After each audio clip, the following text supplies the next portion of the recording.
आज के इस वीडियो में हम लोग टेक्निकल एनालिसिस की सच्चाई को समझने वाले हैं कि आखिर ये वाकई में काम करती भी है या नहीं।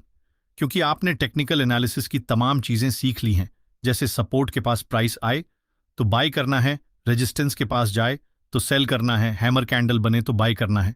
इसके अलावा भी बहुत सारी थ्योरीज आपने सीख रखी हैं, लेकिन जब आप इन सब सीखों को लेकर रियल मार्केट में ट्रेड करने जाते हैं तो नतीजा अक्सर लॉस ही होता है। फिर आप डिमोटिवेट हो जाते हैं और सोचने लगते हैं कि शायद टेक्निकल एनालिसिस का कोई वैल्यू ही नहीं है, ये सब सिर्फ किताबों की बातें हैं। लेकिन ऐसा नहीं है। टेक्निकल एनालिसिस काम करता है, बस शर्त यह है कि उसे सही तरीके से इस्तेमाल करना आना चाहिए। जब तक आप इसे प्रैक्टिकल तरीके से नहीं समझेंगे तब तक ये आपके लिए काम नहीं करेगा। तो सबसे पहले हमें यह समझना होगा कि टेक्निकल एनालिसिस फेल क्यों हो जाता है। अगर मैं अपने एक्सपीरियंस से बताऊं तो इसके दो बड़े कारण हैं जिनकी वजह से लोग टेक्निकल एनालिसिस में फेल होते हैं। पहला, ओवर एनालिसिस और दूसरा हायर होप। आइए अब इन दोनों को एग्जाम्पल्स के साथ स्टेप बाय स्टेप समझते हैं। सबसे पहले बात करते हैं ओवर एनालिसिस की। आखिर ये होता क्या है? तो ये एक ऐसी सिचुएशन होती है जहां ट्रेडर इतना ज्यादा एनालिसिस करता है, indicators, time frames, patterns, tools, कि डिसीजन लेने का कॉन्फिडेंस ही खत्म हो जाता है। नतीजा ये होता है कि या तो ट्रेड लेने का सही मौका हाथ से निकल जाता है, या फिर जब ट्रेड लेते हैं तब तक बहुत देर हो चुकी होती है। अब सवाल यह है कि ओवर एनालिसिस आखिर होता कैसे है। सबसे पहला कारण होता है टू मेनी इंडिकेटर्स। एक ही चार्ट पर RSI, Bollinger bands, moving averages, Fibonacci सब कुछ लगा देते हैं। अब हर इंडिकेटर का अलग सिग्नल होता है, कोई बाय दिखा रहा होता है, कोई सेल, और इसी चक्कर में ट्रेडर कंफ्यूज हो जाता है कि किसे फॉलो करे। दूसरा कारण न्यूज और टेक्निकल का मिक्स। कई बार हम न्यूज देखकर एक बेस बना लेते हैं, फिर चार्ट कुछ और बता रहा होता है, फिर सोशल मीडिया पर कोई और राय दे देता है, और कुछ लोग यूट्यूब पर लाइव स्ट्रीम देखते हैं। ये सब मिलकर माइंड को और ज्यादा कंफ्यूज कर देता है और आप सही से फैसले नहीं ले पाते। एक सलाह, अगर आप यूट्यूब पर लाइव स्ट्रीम देखकर उनके बताए गए ट्रेड्स लेते हैं तो आप कभी भी प्रॉफिट नहीं बना सकते। लॉन्ग टर्म में आप लॉस ही करेंगे। इसलिए अगर आप लाइव देखकर ट्रेड्स ले रहे हैं तो उसे अभी से छोड़ दीजिए। भले ही कम क्वांटिटी के साथ ट्रेड कीजिए, पर खुद के दम पर कीजिए। चौथा और सबसे कॉमन रीजन, परफेक्ट कॉन्फर्मेशन का वेट। कई ट्रेडर्स सोचते हैं कि जब तक परफेक्ट सिग्नल ना मिले तब तक ट्रेड नहीं लेंगे, लेकिन रियलिटी यह है कि मार्केट कभी भी 100% कॉन्फर्मेशन नहीं देता। अनसर्टेनिटी हमेशा बनी रहती है। अगर आप इन सारी कंफ्यूजन से बचना चाहते हैं तो इसका सॉल्यूशन सिंपल है। पहला, सिंपल और फोकस्ड स्ट्रैटेजी बनाइए। सिर्फ 1 से 2 इंडिकेटर्स, प्राइस एक्शन और ट्रेंड लाइन का कॉम्बिनेशन रखिए। एक प्री डिफाइंड चेकलिस्ट तैयार कीजिए, जैसे अगर 3 कंडीशन पूरी हो रही हैं तभी ट्रेड लेना है। दूसरा, सिंगल टाइम फ्रेम फोकस रखिए। एक प्राइमरी टाइम फ्रेम जैसे 15 मिनट या 5 मिनट को मास्टर कीजिए। बाकी टाइम फ्रेम्स को सिर्फ ट्रेंड कंफर्म करने के लिए देखिए। डिसीजन हमेशा प्राइमरी टाइम फ्रेम पर ही लीजिए। तीसरा, फिक्स्ड रूल्स बनाइए, एंट्री, स्टॉप लॉस और टारगेट के लिए। जब कंडीशन मैच हो जाए तो बिना ज्यादा सोचे सीधा एग्जीक्यूट करिए। चौथा और सबसे जरूरी, जर्नल मेंटेन करिए। हर ट्रेड का पूरा एनालिसिस लिखिए कि किस रीजन से लिया, क्या एनालिसिस किया। फिर हफ्ते में एक दिन रिव्यू करिए कि आपने जरूरत से ज्यादा कहां सोचा और कहां सही डिसीजन लिया। जब आप ऐसा कंसिस्टेंटली करेंगे तो ओवर एनालिसिस की प्रॉब्लम खुद ब खुद खत्म हो जाएगी और आपकी डिसीजन मेकिंग पावर तेज हो जाएगी। यही डिसिप्लिन ट्रेडिंग में सक्सेस की होती है। चलिए अब सेकंड नंबर को समझते हैं, जिसका नाम है हाइपर होप। पर वीडियो में आगे बढ़ने से पहले, मार्केट का मूड चाहे वॉलेटाइल हो या स्टेबल, एक प्रो स्कैल्पर को चाहिए स्पीड, सिंप्लिसिटी और शार्प टूल्स। और ये सब कुछ मिलता है सिर्फ एक जगह, सही ऐप में। आज मैं आपको दिखाऊंगा कैसे आप भी बन सकते हैं स्कैल्पिंग के प्रो, सही के स्कैल्पिंग मोड के साथ। सबसे पहले ये देखिए, स्प्लिट स्क्रीन ड्यूअल चार्ट्स। ऊपर निफ्टी का इंडेक्स चार्ट और नीचे ऑप्शन चार्ट, दोनों एक ही स्क्रीन पर, एकदम परफेक्ट स्कैल्पर्स के लिए। चाहे आप लैंडस्केप मोड में हो या पोर्ट्रेट, चार्ट्स उसी तरह परफॉर्म करते हैं, फुल फ्लेक्सिबिलिटी के साथ। अब ट्रेड करते हैं सीधा चार्ट से। एंट्री और एग्जिट दोनों बस एक टैप से। स्टॉप लॉस, टारगेट प्रॉफिट और ट्रेलिंग एसएल को भी आप चार्ट पर ही ड्रैग और ड्रॉप कर सकते हैं। और सबसे बढ़िया बात, आप इन्हें प्रीसेट कर सकते हैं। बार बार मैन्युअली सेट करने की झंझट खत्म। स्कैल्पिंग का सबसे दमदार फीचर यही है। यहां से आप अपनी लाइव पोजीशन भी मॉनिटर कर सकते हैं। सब कुछ चार्ट पर ही दिखता है। No switching, no distraction. Side panel से आप जल्दी से इंडेक्स या ऑप्शन चेंज भी कर सकते हैं, वो भी बिना स्क्रीन छोड़े। सही ऐप के इनसाइट्स आपको रोजाना ट्रेडिंग एनालिसिस देते हैं।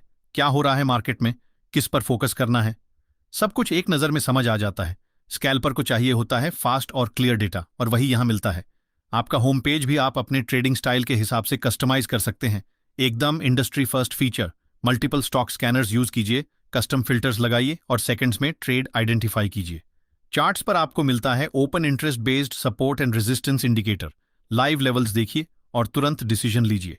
और पीएनएल कैलेंडर से आप अपने पुराने ट्रेड्स का रिव्यू भी कर सकते हैं। इंपल्स से बचना है तो सही का किल स्विच ऑन कर दीजिए। इक्विटी या एफएनओ दोनों को आप एक दिन के लिए डिसेबल कर सकते हैं। यह है डिसिप्लिन का अल्टीमेट हैक। अब बात करते हैं सबसे बड़ी बात की, शून्य ब्रोकरेज। सही ऐप डाउनलोड कीजिए और पहले 30 दिन तक पाएं शून्य ब्रोकरेज ट्रेडिंग। उसके बाद भी सिर्फ 10 रुपये प्रति ऑर्डर, यानी मार्केट के आधे रेट में। तो अगर आप भी चाहते हैं प्रो लेवल स्कैल्पिंग बिना किसी सेटअप के झंझट के, सही ऐप अभी डाउनलोड कीजिए। सही है तो स्कैल्पिंग इजी है। चलिए अब आते हैं अपने वीडियो पर। तो जब भी हम सपोर्ट या रेसिस्टेंस ड्रॉ करते हैं तो हमारा एक्सपेक्टेशन कुछ ऐसा होता है, जब प्राइस सपोर्ट के पास आएगा तो यहां से ऊपर चला जाएगा, और जब प्राइस रेसिस्टेंस के पास आएगा तो यहां से नीचे चला जाएगा, यही हम सोचते हैं।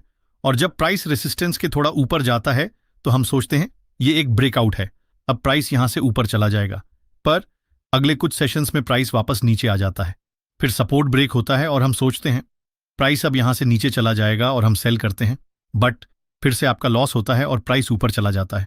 तो ये चल क्या रहा है? ये वही नॉलेज है जो हम बुक्स में पढ़ते हैं, बट रियलिटी इससे बहुत अलग होती है। इन रियलिटी प्राइस ऊपर जाता है, नीचे आता है, फिर हाई को ब्रेक करके थोड़ा और ऊपर जाता है, फिर थोड़ा और नीचे आता है। तो जब आप सपोर्ट या रेसिस्टेंस ड्रॉ करते हो तो आपको इसे सिंगल लाइन की तरह ड्रॉ नहीं करना है। आपको यहां रेक्टेंगल टूल के हेल्प से एक जोन ड्रॉ करना चाहिए, कुछ इस प्रकार। हालांकि आप स्ट्रेट लाइन का यूज कर सकते हो, पर आपको इसे एक जोन की तरह ट्रीट करना चाहिए, ना कि सिंगल लाइन की तरह। अगर आप सपोर्ट और रेसिस्टेंस को एरिया की तरह ट्रीट करते हो तो आप फेकआउट से बच सकते हो, क्योंकि सपोर्ट और रेसिस्टेंस कोई मैजिकल लाइन नहीं होता कि प्राइस जस्ट इसी लेवल पर आएगा और एग्जैक्ट यहीं से टर्न हो जाएगा। आइए कुछ एग्जाम्पल्स देखते हैं। यहां देखिए, हमने रेक्टेंगल टूल की हेल्प से यहां लेवल्स को ड्रॉ किया है। ये हमारा प्रीवियस सपोर्ट था जो आगे हमारे लिए रेसिस्टेंस का काम करता है। सेम थिंग यहां भी, प्रीवियस सपोर्ट जो आगे हमारे लिए रेसिस्टेंस का काम करता है। प्राइस रेसिस्टेंस से नीचे आता है, फिर अगेन इस एल लेवल पर रिटेस्ट करता है। यहां देखिए, ये रिटेस्ट प्रीवियस हाई जितना नहीं था, पर ये जोन तक रिटेस्ट करता है और फिर नीचे जाता है।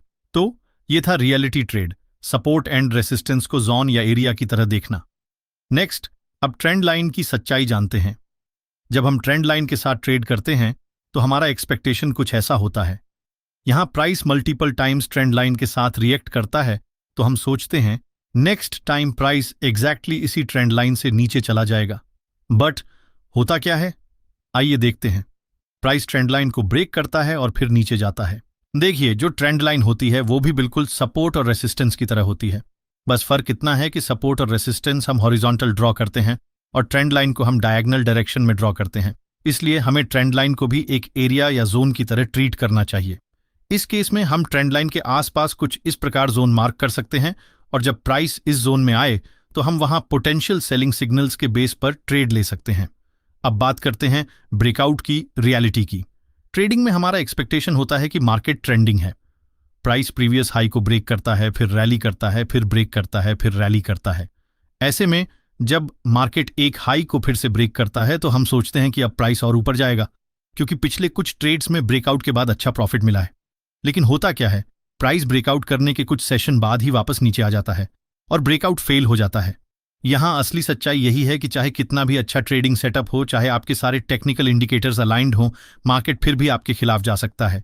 इसलिए टेक्निकल एनालिसिस का यही कड़वा सच है कि कैंडलस्टिक पैटर्न फेल हो सकता है, सपोर्ट रेजिस्टेंस फेल हो सकता है, सबसे बेहतरीन स्ट्रैटेजी भी फेल हो सकती है। और यहां से जो सीख मिलती है वो ये कि जब मार्केट आपके अगेंस्ट मूव करे तो लॉस एक्सेप्ट करना चाहिए, ट्रेड से एग्जिट लेना चाहिए। इसीलिए स्टॉप लॉस होता है, ताकि आपका नुकसान कंट्रोल में रहे। जैसे जैसे आप मार्केट में समय बिताएंगे, रोज कुछ नया सीखने को मिलेगा। हर सीख के साथ आपकी स्ट्रैटेजी इवॉल्व होगी और रिजल्ट बेहतर होता जाएगा। उम्मीद है ये वीडियो आपके लिए इन्फॉर्मेटिव रहा होगा। अगर पसंद आया हो तो वीडियो को लाइक करें, चैनल को सब्सक्राइब करें और कमेंट में ज़रूर बताएं इस वीडियो से आपने क्या सीखा। अगर आप वीडियो के अलावा भी कुछ एडिशनल सीखना चाहते हैं तो हमारा ऑफिशियल टेलीग्राम चैनल ज़रूर ज्वाइन कीजिए। वहां मैं आपको ये सारी चीज़ें बिल्कुल फ्री में प्रोवाइड करता हूं। चाहे वो एक्सक्लूसिव पीडीएफ हो, चार्ट पैटर्न्स हो या फिर लाइव मार्केट इनसाइट्स। सब कुछ आपको एक ही जगह मिलेगा। लिंक आपको डिस्क्रिप्शन में मिल जाएगा। मिलते हैं नेक्स्ट वीडियो में। तब तक के लिए बेस्ट ऑफ लक।